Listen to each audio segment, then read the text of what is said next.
વાલા મિત્રોને મારા જય સિયારામ। હું દુષ્યંત પાઠક શ્રી હનુમાનજી દાદાની અસીમ કૃપાથી એક નવા વિડીયો સાથે આપની સેવામાં ઉપલબ્ધ છું। તો વાલા મિત્રો, આજનો ઉપાય આ વિષયની અંદર તારીખ છે 20મી મે 2026 ને વાર છે બુધવાર। પંચાંગ કહે છે અધિક જ્યેષ્ઠ મહિનો અને એમાં પણ આદ્રા નક્ષત્ર પછી પુનર્વસુ નક્ષત્ર છે।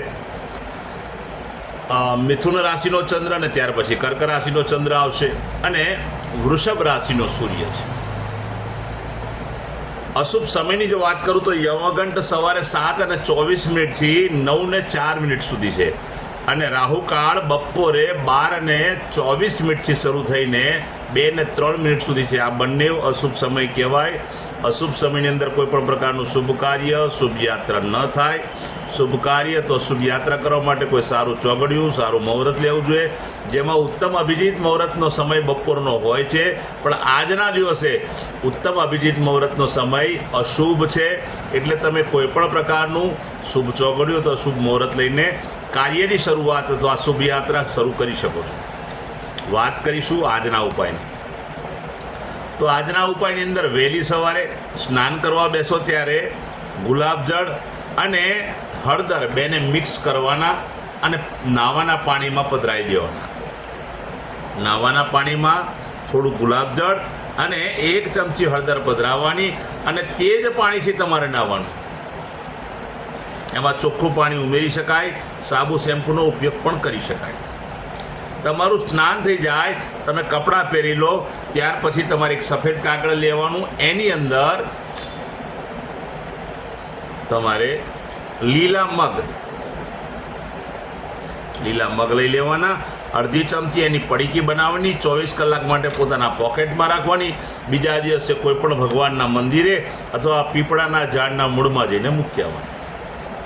ત્યાર પછી ગણપતિ દાદાના મંદિરે જવાનું, 23 ઇલાયચીનો હાર બનાવવાનો।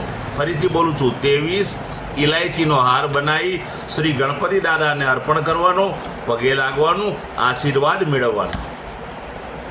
પછી સંધ્યાકાળે પશ્ચિમ દિશા તરફનું મુખ રાખી શ્રી હનુમાનજી દાદાને એક કાગભૂષણની રામાયણજીનો પાઠ અને એક હનુમાન ચાલીસાનો પાઠ અર્પણ કરવો।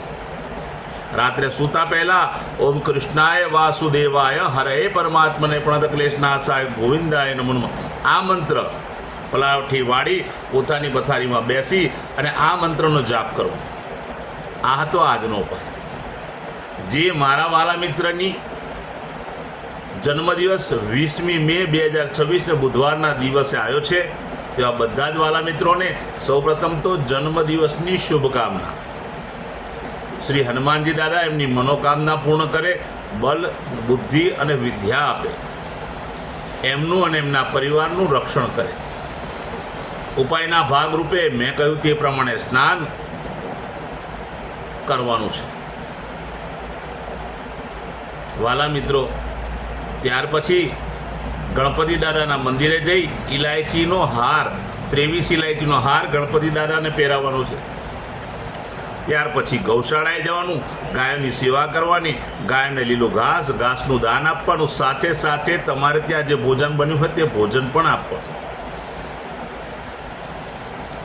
સંધ્યાકાળ થઈ જાય, સૂર્યાસ્ત પછી ચણાના લોટમાં બનેલું ફરસાણ નાના બાળકોને, જરૂરિયાતમંદ વ્યક્તિઓને, શ્રમિકોને અને વડીલોને આપવાનું છે ફરસાણ। બસ આટલો જ ઉપાય કરી લો, ઉત્તમ પરિણામ પ્રાપ્ત આખું વર્ષ કરશો।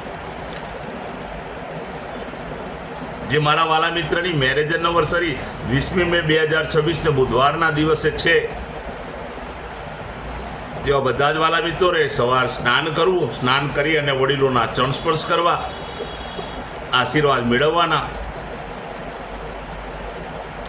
ત્યાર પછી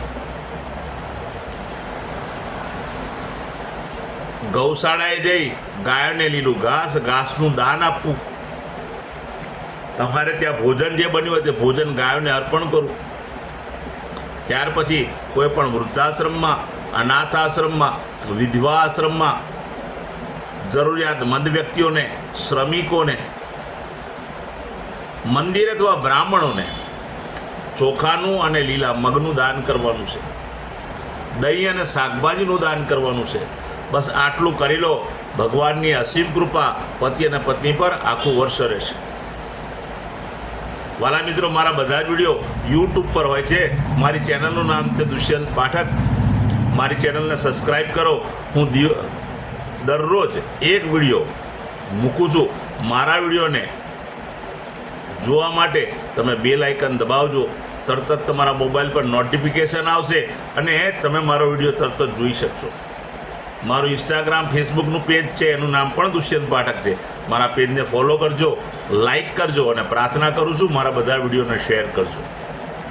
તમે જો વિડીયો શેર કર્યો છે તો કોઈ જરૂરિયાતમંદ સુધી એ વિડીયો પહોંચી જશે અને સમયના સંઘર્ષમાં ફસાયેલા વ્યક્તિને માર્ગ જડશે. તમારી કૃપા છે. તો મારા વિડીયોને અવશ્ય શેર કરજો. ફરીથી પણ એક વાત કહી દો કે મારો વિડીયો એકવાર જોવાથી કે એકવાર ઉપાય કરવાથી 24-48 કલાકમાં રિઝલ્ટ નહીં આવે. આ બધી અંધશ્રદ્ધાની વાતો નથી. મહેનત કરવી પડશે, નિયમિત મારા વિડીયો જોવા પડશે અને નિયમિત ઉપાય કરશો ત્યારે એક સમય એવો આવશે કે ગ્રહો બેલેન્સ થશે અને તમારા જીવનમાંથી સંઘર્ષ ઓછો થઈ જશે. નવા વિડીયોમાંથી ફરી મળીશું. આપ સૌને મારા જય શ્રી રામ.